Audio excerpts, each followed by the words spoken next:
Duluan Teramat Mulia Paduka Seri Pangeran Muda Abdul Maling, Ibni ke bawah Duluan Maha Mulia Paduka Seri Baginda Sultan Haji Hassanal Bolkiah Muizzaddin Wad Daulah, Pengerusi Jemaah Tadbir Yayasan Sultan Haji Hassanal Bolkiah, pagi tadi berangkat ke majlis bertahlil bagi almarhum Sultan Haji Umar Ali Saifuddin Saadul Khadiwaddin, almarhumah Duli Raja Isteri Pangeran Anadamin dan almarhum Duluan Teramat Mulia Paduka Seri Pangeran Muda Haji Abdul Azim. Majlis anjuran Yayasan Sultan Haji Hassanal Bolkiah itu diadakan di Kubah Makam Diraja.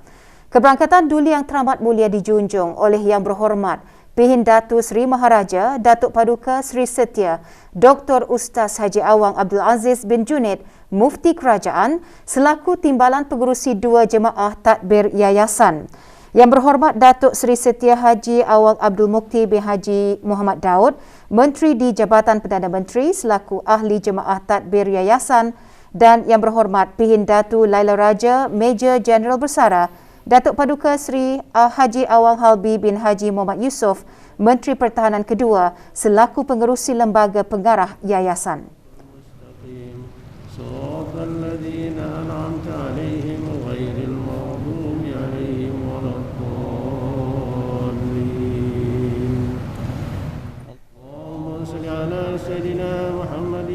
Majlis bermula dengan bacaan surah Al-Fatihah diikuti dengan bacaan surah Yasin dipimpin oleh Yang Berhormat Pihin Orang Kaya Paduka Seri Utama Datuk Paduka Seri Setia Haji Awang Salim bin Haji Besar yang juga memimpin bacaan tahlil dan doa arwah. Wassalatu wassalamu ala asyrafil anbiya'i wal mursalin sayyidina Muhammadin wa ala alihi wa sahbihi ajma'in.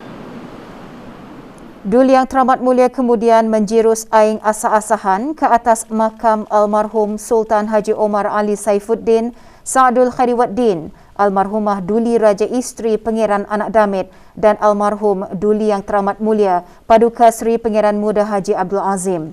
Majlis merupakan salah satu dari aktiviti tahunan Yayasan Sultan Haji Hassanal Bolkiah dalam bulan Ramadan.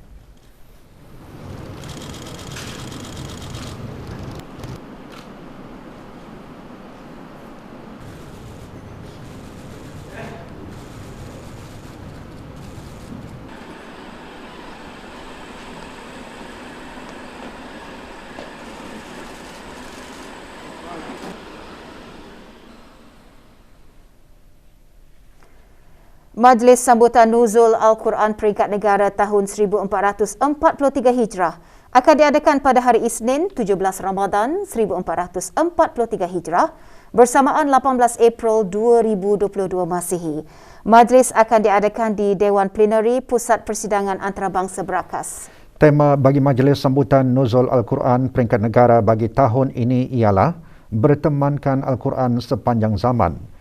Majlis dikendalikan bersama oleh Kementerian Hal Ehwal Ugama, Kementerian Hal Ehwal Dalam Negeri dan Jabatan Hal Ehwal Masjid. Majlis bermula pukul 9 malam dengan pengisian majlis antaranya pemakluman keputusan musabaqah menghafaz Al-Quran beserta pemahamannya peringkat akhir kebangsaan tahun 1443 Hijrah. Majlis juga akan diserikan dengan persembahan peserta terbaik setiap kategori musabaqah berkenaan. Sementara itu, bagi sama-sama mengawal dan membendung penularan wabak COVID-19 di negara ini, para jemputan dikendaki mematuhi garis panduan yang ditetapkan semasa hadir ke majlis tersebut. 281 kes baharu dilaporkan hari ini iaitu 269 kes hasil ujian ART dan 12 kes adalah hasil dari 456 ujian makmal RT-PCR yang dilakukan dalam masa 24 jam yang lalu.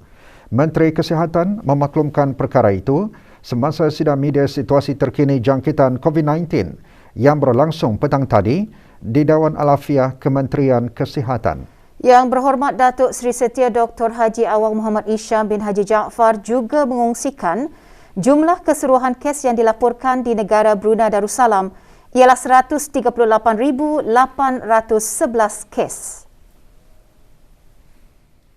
Terdapat 2 kes yang dikategorikan dalam kategori 5, yakni mereka yang memerlukan rawatan di unit rawatan intensif ataupun ICU. Manakala 3 kes sedang berada di kategori 4, yakni mereka yang memerlukan bantuan oksigen dan di bawah pemantauan rapi. Sebanyak 110 kes telah disahkan sembuh yang membawa jumlah kes yang sembuh kepada 136,183 kes. Jumlah kes aktif pula ialah sebanyak 2,413. Iaitu 49 kes sedang dirawat di hospital manakala 2,364 kes sedang menjalani pengasingan diri di rumah. Sementara itu, Kementerian Kesihatan ingin memaklumkan kepada orang ramai bahawa berikutan pengurangan jumlah kes harian dan keperluan mendapatkan ujian swab RT-PCR, pusat swab di Pusat Insani Seria telah ditutup bermula hari Sabtu 9 April 2022. Orang ramai di daerah Belait yang perlu mendapatkan ujian swab RT-PCR boleh mendapatkan di Pusat Sari Hospital Suri Seri Begawan Kuala Belait atau mana-mana klinik kesihatan swasta yang telah diberikan kelulusan untuk melakukan ujian tersebut. Kementerian Kesihatan meneruskan Majlis Tadarus Al-Quran dan penyampaian derma kepada anak-anak yatim sempena bulan Ramadan pagi tadi. Majlis diadakan di Surau Hospital Suri Seri Begawan Kuala Belait. Majlis Bertadarus merupakan salah satu aktiviti keagamaan tahunan yang diadakan secara bergilir di kesemua daerah dalam sama-sama menyemarakkan bulan Ramadan di samping mengeratkan hubungan silaturahim sesama kaki tangan Kementerian Kesihatan dan hospital berkenaan. Hadir yang berhormat Datuk Seri Setia Dr. Haji Awang Muhammad Isham bin Haji Jaafar, Menteri Kesihatan. Sementara itu, 12 orang anak yatim daripada kaki tangan hospital berkenaan menerima derma yang disampaikan oleh Menteri Kesihatan.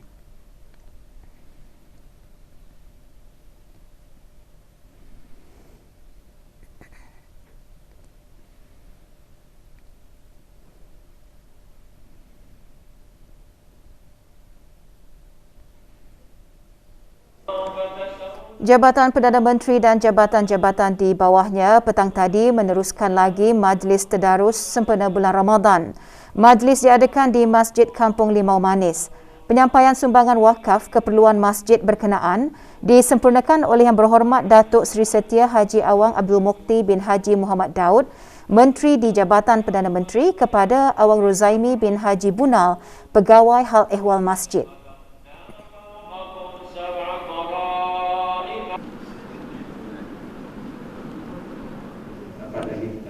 Rombongan Kementerian Hal Ehwal Agama petang tadi meneruskan Majlis Bertadarus di Masjid Kampung Sungai Liang, Kuala Belait.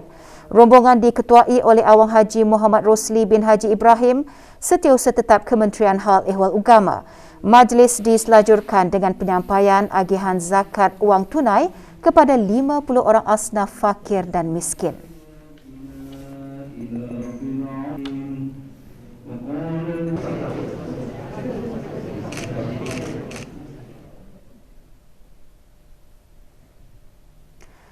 Rombongan Kementerian Kebudayaan, Belia dan Sukan dan jabatan-jabatan di bawahnya petang tadi mengadakan majlis bertahlil bagi almarhum Sultan Haji Omar Ali Saifuddin Sa'dul Khariwaddin, almarhumah Duli Raja Isteri Pangeran Anak Damit dan almarhum Duli Yang Teramat Mulia Paduka Seri Pangeran Muda Haji Abdul Azim.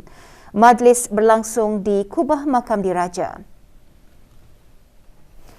Mengetuai rombongan Yang Berhormat Major Jeneral Bersara Datuk Paduka Seri Awang Haji Aminuddin Ehsan bin Pihin Orang Kaya Saiful Muluk Datuk Seri Paduka Haji Abidin, Menteri Kebudayaan, Belia dan Sukan. Majlis dimulakan dengan bacaan surah Al-Fatihah diikuti dengan surah Yasin yang dipimpin oleh Awang Haji Nurmatin bin Haji Abu Bakar, Guru Agama Terlatih Jabatan Pembangunan Masyarakat. Manakala bacaan tahlil dipimpin oleh Awang Muhammad Nabil bin Haji Roslan, Pembantu Perkembangan Agama Pusat Pembangunan Belia.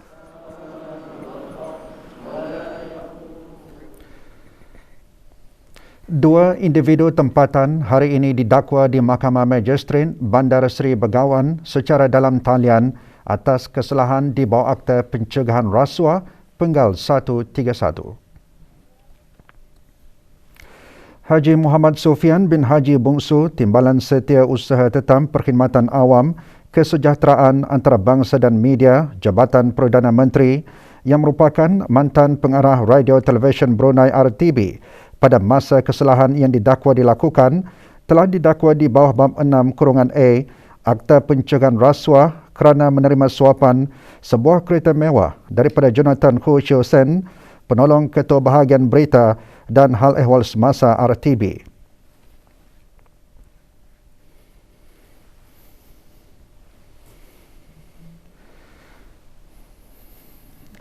Manakala Jonathan Ho Chio Sen juga didakwa di bawah bab 6(b) Akta Pencegahan Rasuah kerana memberi suapan sebuah kereta mewah kepada Haji Muhammad Sufian.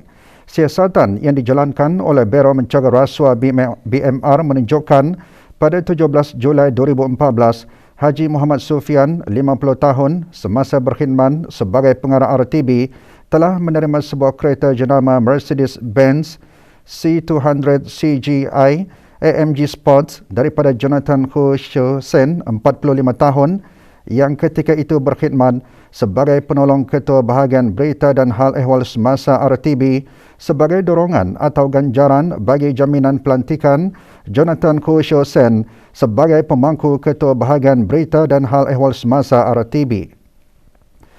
Pendakwaan kes dikendalikan oleh Timbalan Pendakwa Raya Haja Suryana binti Haji Radin dan Timbalan Pendakwa Raya Nurul Fitri binti Kiprawi. Sementara itu, kedua-dua defendant tidak diwakili oleh peguam bela. Timbalan Pendakwa Raya membuat permohonan untuk pertuduhan dibacakan kepada kedua-dua tertuduh tetapi tidak ada pengakuan diambil. Kes ini ditangguhkan oleh Ketua Magistrat Dayangku Haja Nur Ismayanti binti Pengarah Haji Ismail dengan membenarkan defendant dilepaskan dengan ikat jamin mahkamah sebanyak RM10,000 atau 2 orang penjamin tempatan. Kes akan disebut semula pada 25 April 2022. BMR mengingatkan kepada orang ramai termasuklah pegawai-pegawai kerajaan dari peringkat bawahan hingga peringkat pegawai atasan tanpa mengira pangkat dan kedudukan mereka di mana jua mereka bertugas bahawa menerima atau menawarkan rasuah kepada mana-mana orang adalah satu kesalahan yang serius di bawah bab 6 Akta Pencegahan Rasuah yang boleh dihukum dengan hukuman penjara maksimum 7 tahun dan denda sebanyak RM30,000 atau kedua-duanya sekali jika sabit kesalahan. Brunei Gas Carrier Sendirian Berhad menyumbangkan 3 unit foto booth standing banners dan 20,000 lencana kepada Kementerian Kesihatan. Sumbangan diterima oleh Awang Haji Maswadi bin Haji Mohsin, Setiausaha Tetap Kementerian Kesihatan. Sumbangan adalah bagi program vaksinasi COVID-19 kebangsaan bagi kanak-kanak berumur 5 hingga 11 tahun yang sedang berlangsung pada masa ini. Majlis tersebut berlangsung di Kementerian Kesihatan. Meningkatkan ilmu pengetahuan dan pemahaman amalan berpuasa dan memberikan pendekatan agar dapat menerapkan ajaran-ajaran Islam dalam kehidupan seharian antara yang disentuh dalam Forum Marhaban Ya Ramadan bersama mualaf senegara yang berlangsung pagi tadi. Forum yang berlangsung di Pejabat Unit Dakwah Daerah Belait dikendalikan oleh Pusat Dakwah Islamiah melalui Unit Dakwah Daerah Belait dengan kerjasama bahagian pembangunan mualaf, unit-unit dakwah daerah Tutong dan daerah Temburong. Hadir Awang Haji Abdul Rajid bin Haji Muhammad Saleh, Pengarah Pusat Dakwah Islamiah. Beberapa perkara yang berkaitan dengan tajuk forum disentuh oleh ahli-ahli panel. Forum bertujuan menerapkan penghayatan amalan ibadah berpuasa dalam bulan Ramadan dan mensyiarkan agama Islam kepada seluruh umat Islam di negara ini, khususnya kalangan para mualaf. Forum seumpamanya juga diadakan secara fizikal dan secara maya.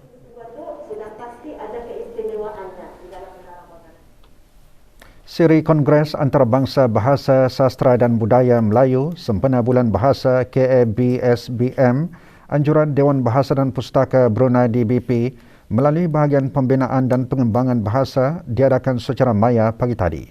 Kongres diselaraskan bersama Universiti Brunei Darussalam, Universiti Islam Sultan Sharif Ali Kolej Universiti Perguruan Agama Seri Begawan, Majlis Belia Brunei, Astrawani Brunei dan Kumpulan Putra Seni. Siri pembentangan kali ke-6 menampilkan pemakalan dari Singapura, Puan Nur Hidayah Amin, penyelidik bebas, penulis serta penerbit Halang Books. Manakala pengerusi Kongres pula, Dayang Rohana binti Radin, penolong Ketua Bahagian Penyelidikan, Dokumentasi dan Pengiktirafan di BP Brunei.